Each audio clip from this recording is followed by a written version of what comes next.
ત્યારે વર્ષો પહેલાંની વાત છે કે ત્યારે આટલી બધી ધર્મશાળાઓ ને એવું બધું હતું તો યાત્રાએ બહુ લાંબી હતી. એટલે પછી રાતવાસો કરવા માટે કુટીર હતી ને ત્યાં બધા આમ બહાર સૂતા હતા. અને ત્યારે મેન બહુ જ એવા વાઘ આવતા કે જે માણસને ખાઈ જતા હતા. એટલે ઓલા સાધુ એમ કીધું કે બધા સાચવી કારવીને રહેજો, બહેનો બધી અંદર સૂશે અને ભાઈઓ બધા બહાર ઓટલા ઉપર આમ સૂવાનું રાખશે. એટલે 2-3 સાધુ જે હતા એણે એમ કીધું કે આ હું વચ્ચે સૂઈશ, કે હું વચ્ચે વચ્ચે વચ્ચે. એટલે એક છોકરા 2-3 છોકરા જુવાની એમ કીધું કેમ બાપુ વચ્ચે? તો કે ના ના બસ આમ જ આમ જ. પછી જુવાની અંદર અંદર ખુસફુસ કરતા હતા કે એ લોકોને એમ છે છેડે સૂઈએ તો તરત જ દીપડો કોઈને ખબર ન પડે ને સરકીને તમને લઈ જાય. જીમ કોર્બેટે લખેલી સત્ય ઘટના છે. સાહેબ સવારે એવું થયું કે 9 જણા સૂતા હતા અને વચ્ચે સૂતેલો માણસને લઈ ગયા. સવારે ઉઠ્યા ત્યારે ખબર પડી કે બાપુ રહ્યા નથી હવે. લઈ જવાનું, ગુમાવી જવાનું જો તમે અહીંયા લખાવીને લાવ્યા હો ને દોસ્ત, તો જગતમાં કોઈ સત્તા એવી બની નથી તમે મારા ને તમારાથી છુપાવી શકો. જે ઉપર સીસીટીવી કેમેરા લગાવ્યા ને ત્યાંથી છુપાવવાનું તો બન્યું જ નથી, શક્ય જ નથી. કેમ એમને તમને કેમ ગંગા કિનારે લાવવાનો જ વિચાર આવ્યો? એમને તો વિશ્વના કેટલા બધા દેશોમાં ભારત તમને ઈચ્છે ત્યાં બતાવી શકે એમ છે, પણ એ ઈચ્છે છે કે આ કિનારો એવો છે કે જે માણસને બદલાવી નાખવાની ક્ષમતા રાખે છે. આ પાણી માત્ર નાહવા માટે નથી, બદલાવવા માટે છે દોસ્ત. મને જ્યારે જ્યારે કોઈ એવું કહે ને કે ગંગામાં તમે નાહો તો તમારા પાપ ધોવાય, ત્યારે મને હંમેશા એક એવો વિચાર આવે કે ધોવાતા હશે.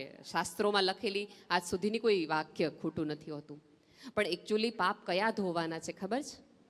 ડૂબકી લ્યો ને ત્યારે તમારી અંદર કેટલા બધા ખુલાસા તમારે તમારી જાત સાથે કરવાના કે ઓલા માણસ સાથે ખોટું થઈ ગયું હતું, ઓલાને ખોટી રીતે મેં હેરાન કર્યો હતો.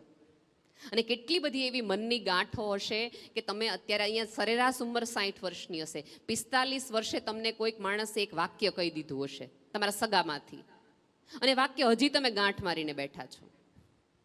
હજી એ માણસને તમે મળો ત્યારે એ જ રીતે બોલું, તે દી મને કેવું કીધું તું, જોઈ લેજે હવે.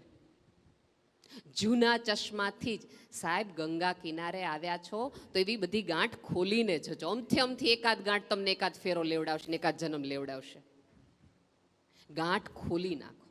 ડૂબકી લ્યો ને ત્યારે અંદર જવાનું હોય અને ક્ષણવાર માટે તમને મૂંઝારો થાય અને તરત તમે બહાર આવી જાઓ. અહીંયા આંખ બંધ કરો, ધ્યાન કરો, ત્યારે તમને વિચાર શું કામ આવે છે ખબર છે? મન ઓલું ઉકળી પડે છે, તમારી અંદરથી પ્રશ્નો આવે છે. અને સાહેબ આપણે આપણી જાતને 62 વર્ષે એવું બનાવી ન શક્યા કે આપણે આપણી સાથે જ રહી શકીએ. એ તો કેવું કહેવાય? અહીંયા નરેશભાઈ વારે ઘડીએ રિપીટેડલી બેઠા હતા કે પતિ પત્ની સાથે બેસજો, પતિ પત્ની સાથે બેસજો.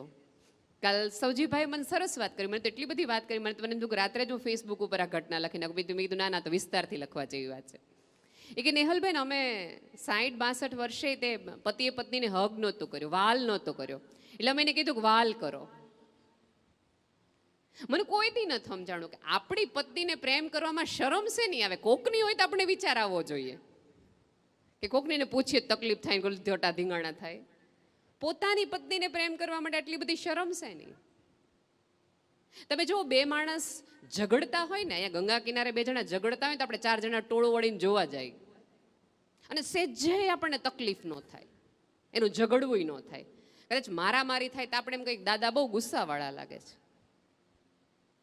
પણ દાદાએ જો દાદીનો હાથ પકડ્યો હોય તો આપણે સહેજે આ ઉંમરે છૂટ્યું નહીં હો હજી. અને આવું સાંભળો ને ત્યારે એવા વ્યક્તિઓને બહુ પ્રેમથી કહેવું જોઈએ કે દોસ્ત જીવનમાં એવું જીવ્યું હોય ને કે હાથમાંથી કશું છૂટે જ નહીં.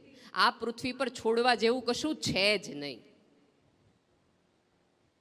હા, આપણને પકડવાની એ બધી ના છે. મોક્ષ માટે આપણને એવું કીધું છે કે તમે જેટલું છોડશો એટલું મોહ છોડવાનું કીધું, તો વસ્તુઓ, વ્યક્તિઓ, સંબંધો છોડવાનું કીધું જ નથી. અને અમુક લોકો મોહની વાત કરે ને તો મને એમ થાય કે યાર તમે 2 ખવાર હારનું તમાકુ નથી છોડી શકતા, મોહમાં યા હું છોડી શકવાના હતા. નાની વાતથી તો શરૂઆત કરો, પછી મોટા મોટા તરફ જજો.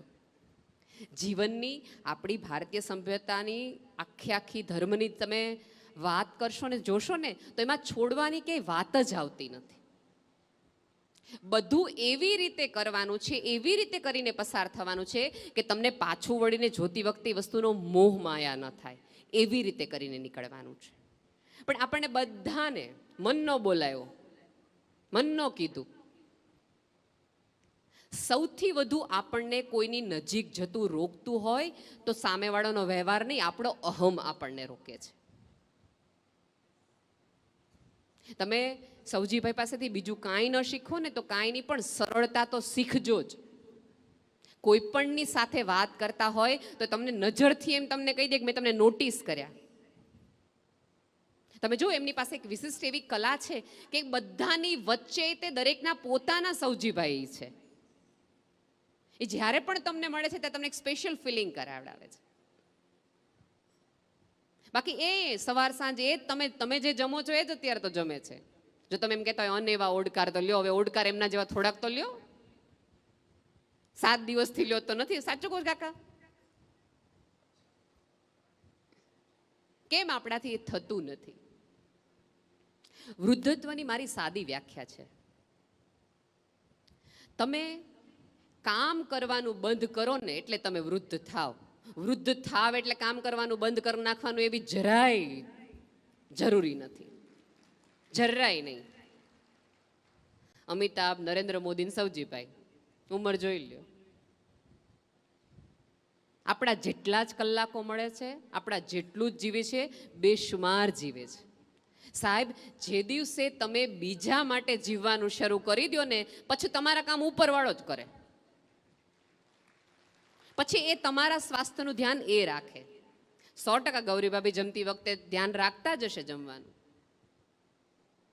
પણ અમુક ધ્યાન એ રાખે.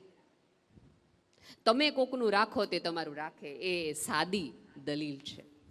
મને બહુ જ આનંદ છે, કારણ કે સૌથી વધુ મહત્વનું મારી માટે એ લોકો છે કે જેમને એમણે સરસ વાક્યો કીધા છે કે આને શ્રવણ અમે કહીએ છીએ, આને અમે રાધા કૃષ્ણ કહીએ છીએ. ક્યાંક ને ક્યાંક જેમને સંતાનો નથી એમને સૌથી વધુ પીડા હશે, અફસોસ હશે, ક્યાંક ફરિયાદ પણ ઈશ્વર સાથે હશે કે બધાને બધું દીધું, અમને બધું જ આપ્યું, તે અમને આ ન આપ્યું. પણ જેમને સંતાનો નથી ને એમને હું 2 હાથ જોડીને એક રિક્વેસ્ટ કરવા માગું છું કે ઈશ્વરનો એ રીતે હવે આભાર માનતા થાવ, કારણ કે તમને એ નાની જવાબદારી નહીં પણ વિશ્વની મોટી જવાબદારી માટે તમને મોકલી રહ્યા છે કે તમે એક સંતાનો નહીં, તમારી આજુબાજુના બીજા 100 સંતાનોને પોતાના સંતાનો કરો. સાહેબ, એક બાળક દત્તક લેવું ને એ બહુ મોટી ઘટના નથી, પણ એક વિચારને, એક કાર્યને, એક સમજને દત્તક લેવી એ મોટી વસ્તુ છે.